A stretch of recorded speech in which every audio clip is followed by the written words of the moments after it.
This hearing will come to order. I'd like to first thank our witness, Dr. Jon Kosloski, for testifying. He is our newly appointed director of the All-Domain Anomaly Resolution Office, or AARO, an office Congress established in the fiscal year 2022 NDAA to investigate this very serious problem of unidentified anomalous phenomenon, or UAP.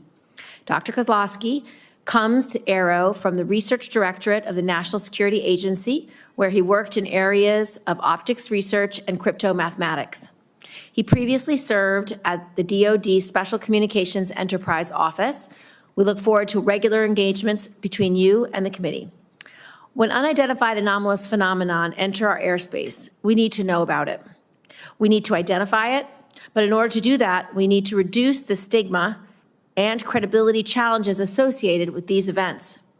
Our service members, scientists, foreign partners, and the general public need to know that their reporting, research, and analysis will be taken seriously and acted on in good faith. In the spirit of transparency, AARO recently released a consolidated annual report just a few months after releasing the first volume of a historical record report in March of this year. These public documents help highlight the challenges still facing this office, including the lack of timely and actionable sensor data, the need to revisit cases placed in the active archive, and the importance of improving reporting sources, both in the interagency and internationally. In this hearing, I want to probe a series of specific issues. First, as incidents at Langley and elsewhere have demonstrated, unmanned aerial systems, or UAS, continue to pose significant threats to our national security.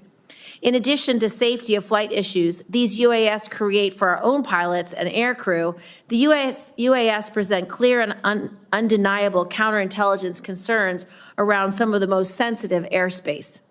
While standard UAS are not part of AARO's mission, your work on sensors at military installations across the country will be critical to making sure that we have the domain awareness necessary to accurately identify and track these objects. I expect your office to also pay close attention to any anomalous characteristics that these systems could present in the future.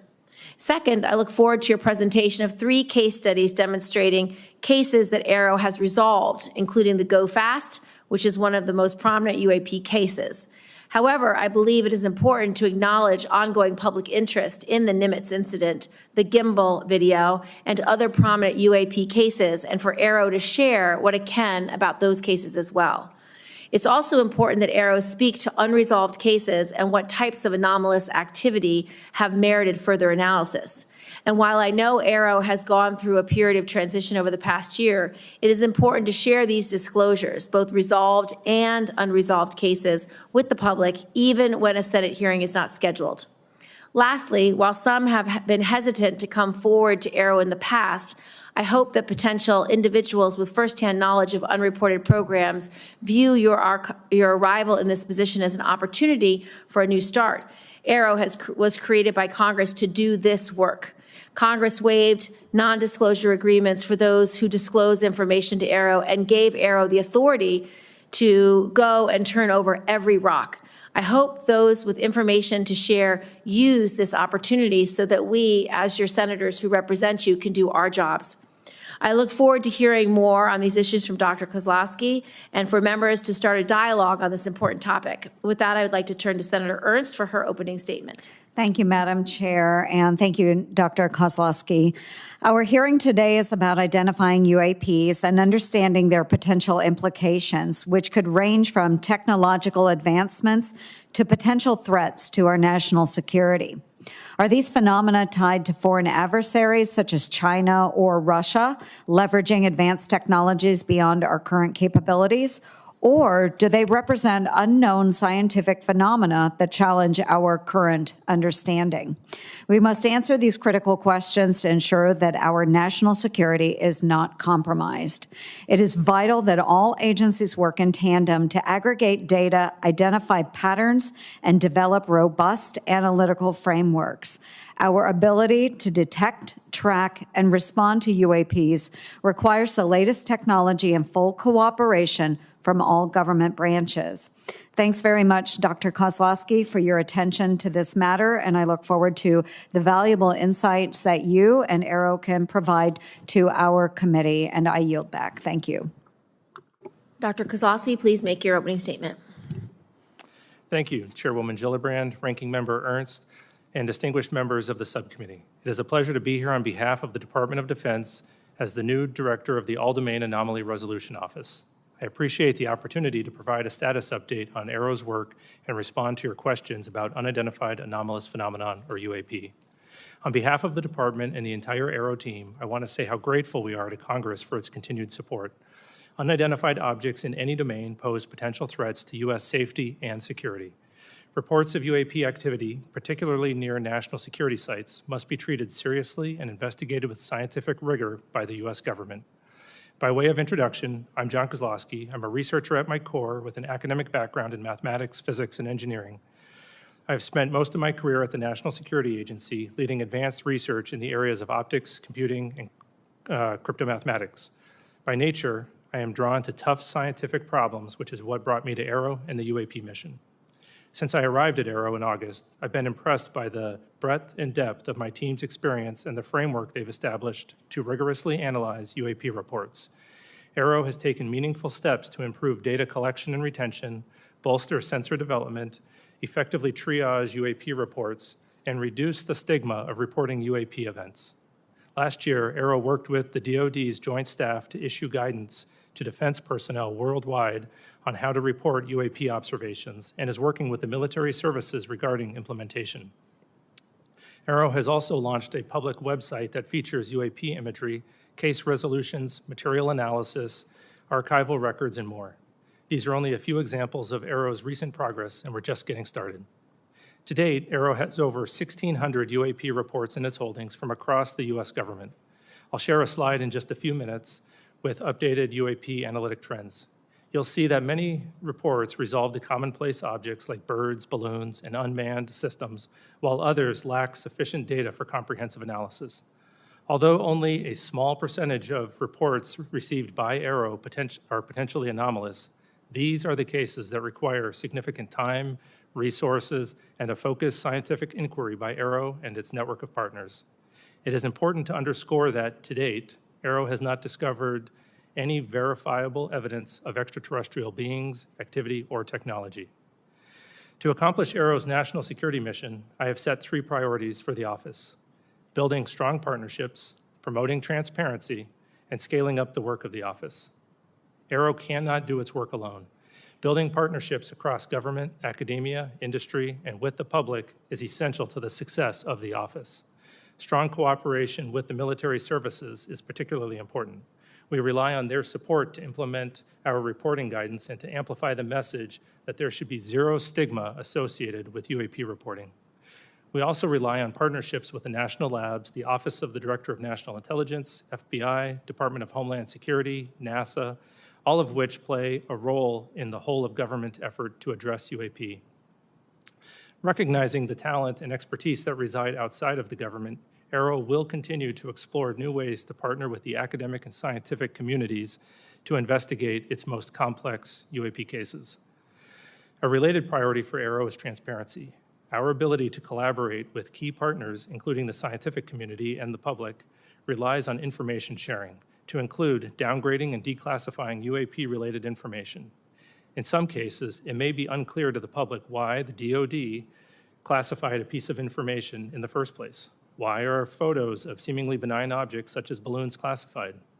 It's often the case that an object or phenomenon isn't itself a security concern, but the location, source, or method used to capture it is still sensitive. Many cases are difficult to quickly release to the public, but are reported to the appropriate committees in Congress that are authorized by law or House and Senate leadership to receive the information. It is important to note that AARO does not unilaterally declassify information. Instead, we work with the originator of a classified record to ensure that declassifying that record does not inadvertently harm national security. This can take time. Nonetheless, the department is committed to declassifying and publicly sharing more information on UAP while protecting sensitive sources and methods. I'll be sharing some newly declassified imagery in just a few minutes. AARO is also working closely with the National Archives and Records Administration to make UAP-related documents publicly available in a digitized collection.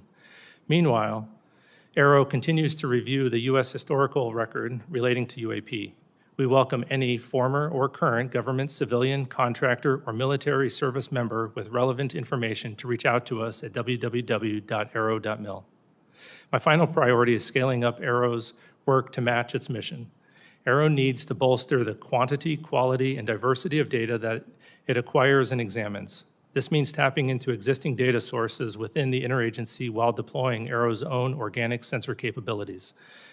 To the extent that UAP results from the domain awareness gaps, more and better data will help us fill those gaps and help us understand what is being encountered. In closing, AARO is committed to the highest standards of scientific integrity. We will not foreclose on any explanation for UAP prematurely. We will continue to follow the science and data wherever they lead. We will continue to have an open and frank dialogue with Congress in settings like these and in classified briefings. We will continue to keep you fully and currently informed of all UAP information, active or historical. And finally, we will share as much information as possible at the unclassified level to inform the public of AARO's activities and its findings. For now, I'd like to turn to a brief presentation of UAP trends and cases, and then I'd be happy to take questions.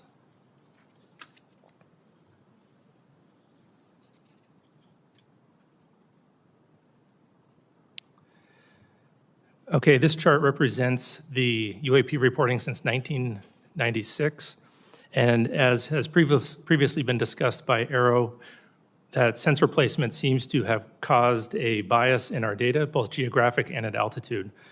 And we're working to resolve that bias in 2025 or reduce that bias through broader engagements with the DoD as well as the IC and the rest of the government, also by incorporating broader sensors into our data and through a public reporting mechanism that we hope to have live in mid-2025. On the left side, it shows the altitudes, and we'll see it's a bit cut off. We'll see that most of the reporting occurs between 15,000 and 25,000 feet. That happens to be where most of our sensors are. And the reporting above and below that is also often coming from those same platforms. In the center, we'll see that the resolved cases have the vast majority being balloons and UAS.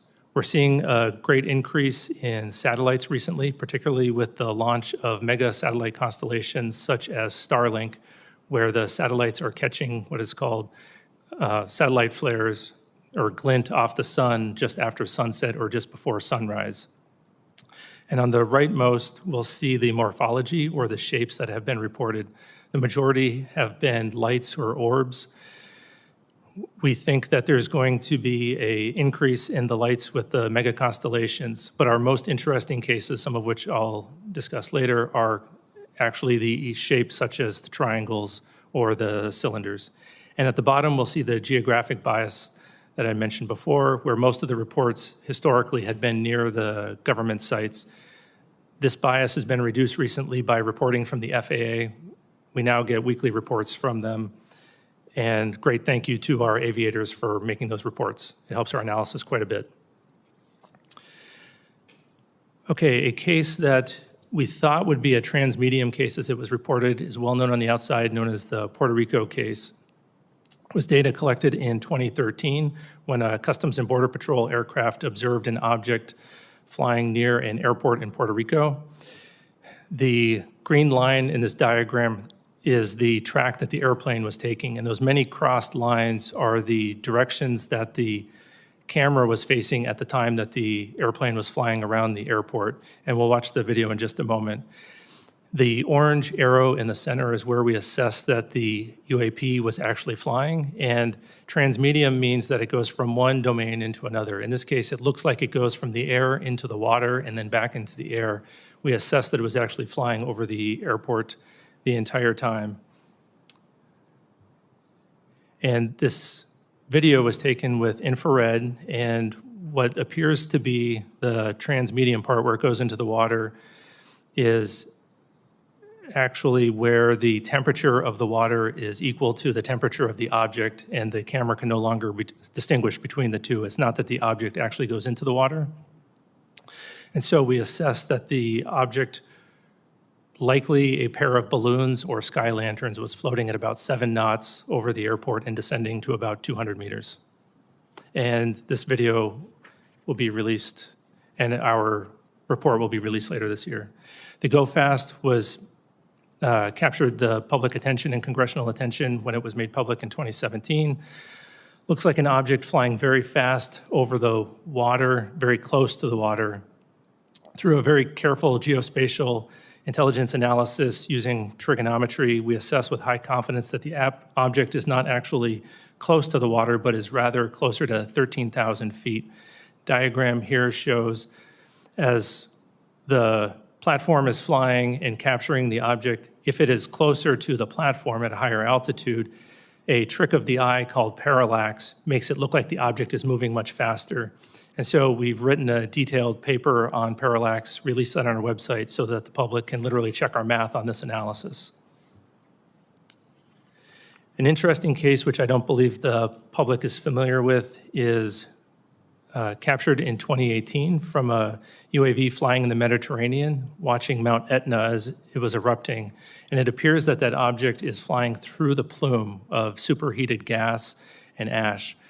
This was a rather difficult case to resolve. We had to pull in support from a number of IC and S&T partners and even reach out to a volcanologist.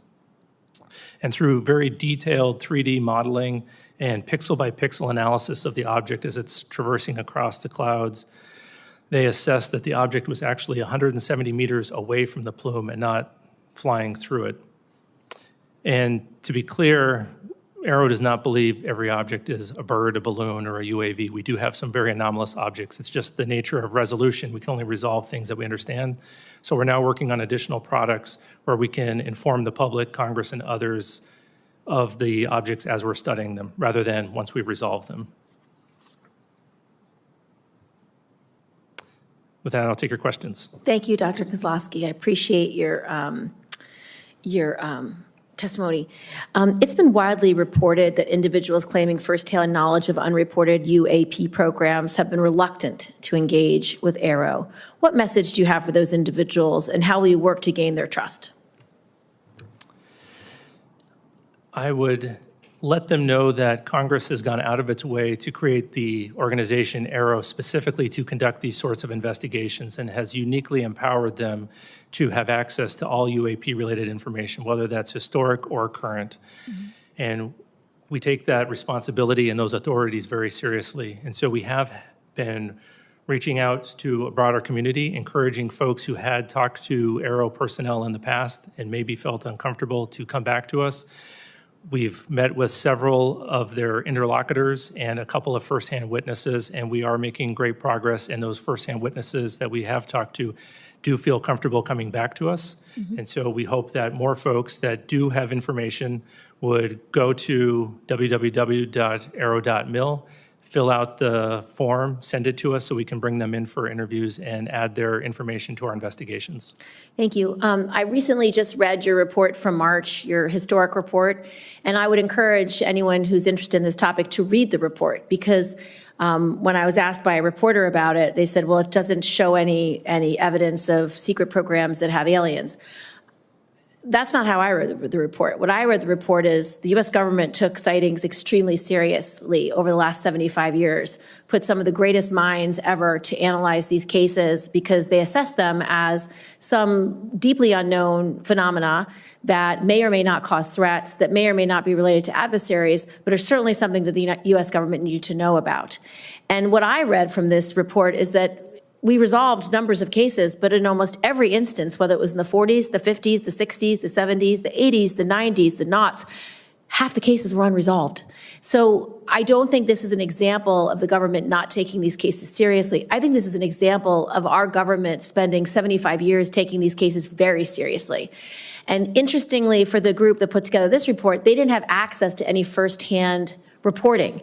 And so from my perspective, for whistleblowers and people who want to come in, please come in, because the purpose of AARO is so that the senators can do our job to provide oversight, accountability, and transparency. We find it very concerning that our pilots, that our Navy officers, that people who have sightings of UAPs are denigrated, are somehow dismissed or disregarded. They need to be protected. This is a huge issue for national security because, number one, we don't have domain awareness, which is very problematic. Number two, we don't have domain superiority if we don't understand how different UAPs are flying, what technology they're using, what their mission is, what their purpose is. And at the base level, we have so many UAPs around our bases, around our military sites, around our nuclear sites, that it's deeply disturbing that adversaries at a minimum could be using these opportunities to spy, to glean intelligence that will harm our long-term national security. So I'm grateful that you're taking the whistleblowers very seriously. I'm grateful that AARO is trying its best to integrate the private sector, the public, into their work. Interestingly, in this hearing, we heard that the FAA is now working hand in glove, which is very helpful. We want this public-facing accessibility to be put in place by 2025 so that people can upload their videos, their data, their reports.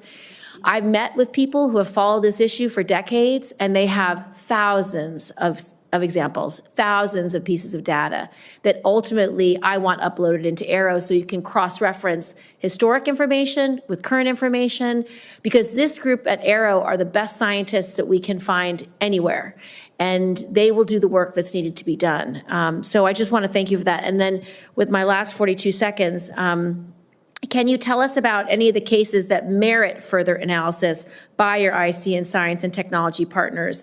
What is it that makes these cases anomalous? And a large number of reports are placed in the active archive because AARO does not have enough information. What might prompt you to reopen a case like that, and do you have any examples?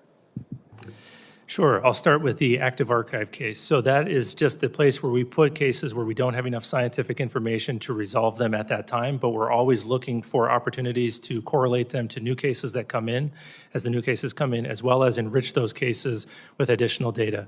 We do have one example that I'm aware of where we were able to correlate a number of observations of interesting lights in the sky, and eventually we concluded that it was multiple people observing Starlink flares, just as an example. 3 cases that merit analysis that we're working on right now. One we might be in the process of resolving, but nonetheless is still interesting. The first one was brought to us by a law enforcement officer out west, where he observed a large orange orb floating several hundred feet above the ground a couple miles away. He went to investigate what was going on with that orb. And as he was pulling up to the location where he thought would be below the orb, about 40 to 60 meters away from some object the area was well lit, he saw a blacker than black object. He said it was about the size of a Prius, 4 to 6 feet wide. And as he got 40 to 60 meters away from the object, it tilted up about 45 degrees, and then it shot up vertically. He says 10 to 100 times faster than any drone he's ever seen before. And it did that without making a sound, as far as he could tell from inside of his vehicle. And just as it left his field of view through his windshield, then it emitted very bright red and blue lights that illuminated the inside of his vehicle as brightly as if someone had set off fireworks just outside of his vehicle, or street flares. So that's anomalous because of the size of the vehicle with the great acceleration. And when he came back to investigate that area, he found no disturbance of the ground beneath it. So that's one interesting one. Another one comes to us from Southeast US. There was a U.S. facility where 2 cars of government contractors were leaving the facility around 9 o'clock in the morning. They looked up in the sky and saw a large metallic cylinder about the size of a commercial airplane, and it was stationary. They observed that there was a very bright white light behind or around the object. They saw it stationary for 15 to 20 seconds, and then it disappeared.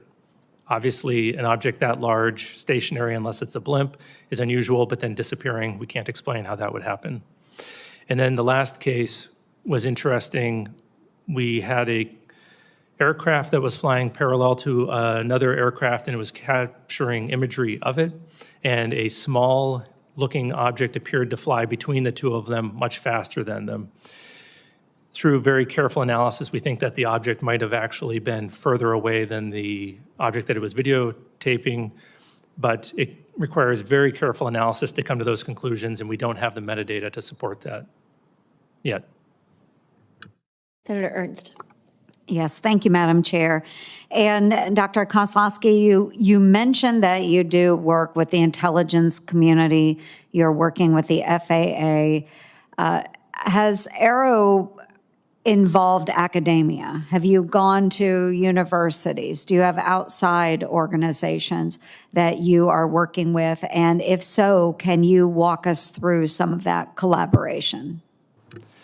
Sure. Right now, most of our collaborations that are veering towards academia are with university-affiliated research centers associated with universities or with FFRDCs. Our partnership with universities, I would say, is lacking right now. We have some one-off associations with university professors. However, that's our fault, and it's largely because of the need to declassify data. We need to give the professors something to work on before we can really engage them. So we're working significantly on a declassification effort. We've hired a number of declassification experts, and we're going to be trying to get cases like the ones that I just discussed here declassified so that we can engage with the universities on a regular basis and provide them the data.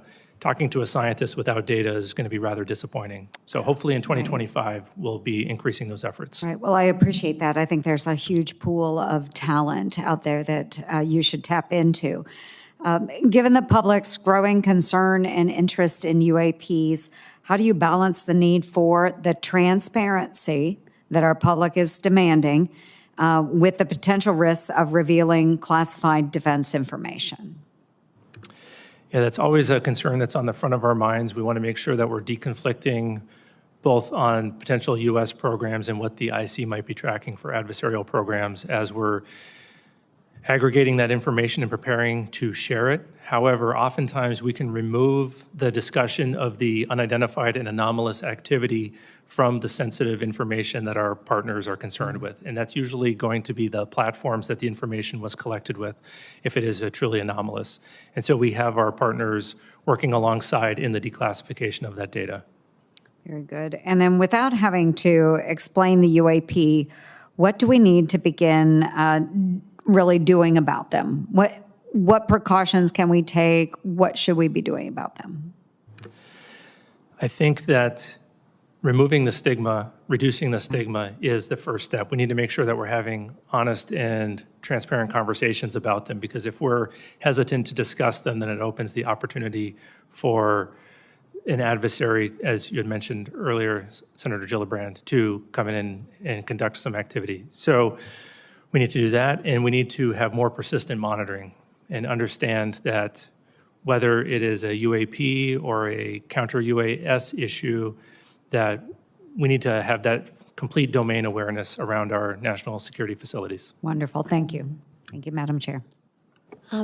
Just a couple of follow-up questions.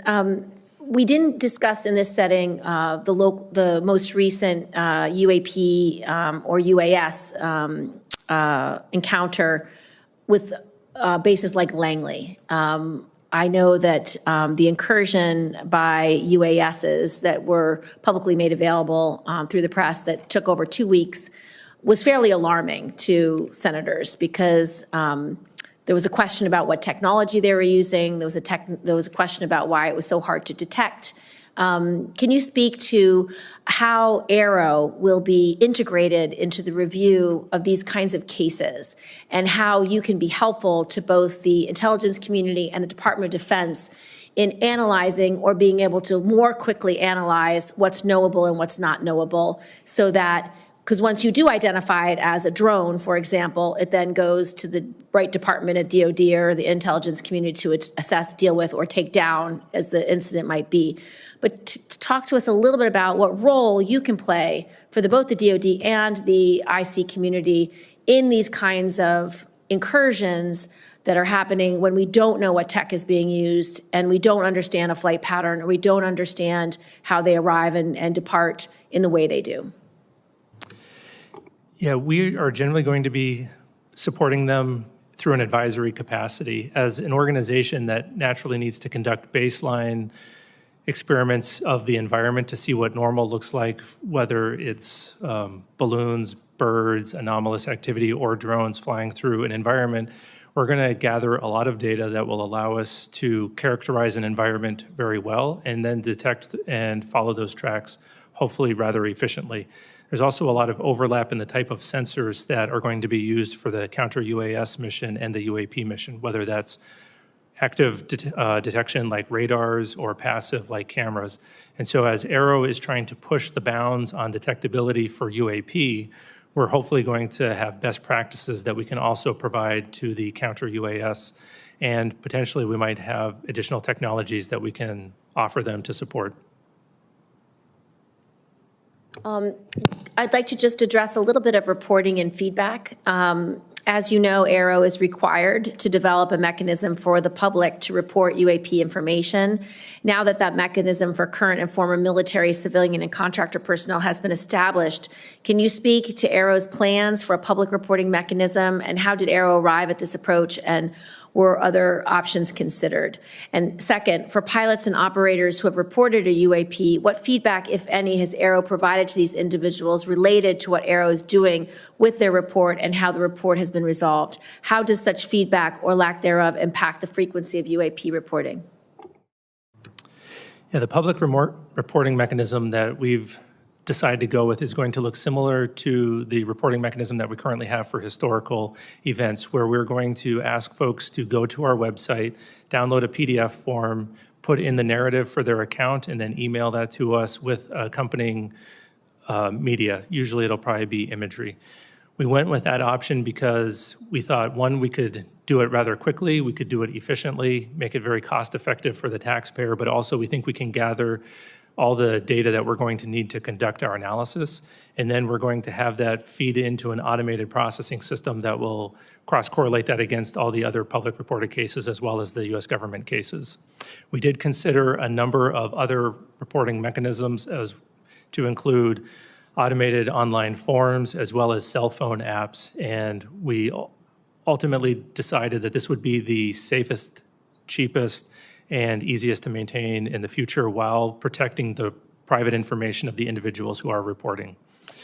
Regarding the feedback from the resolved reports, right now we don't have a good feedback mechanism. It's fairly informal. We're working on building a case management system that AARO will use at all classification levels, and hopefully in that we'll be able to provide feedback as the case is going through the resolution process. We have multiple phases.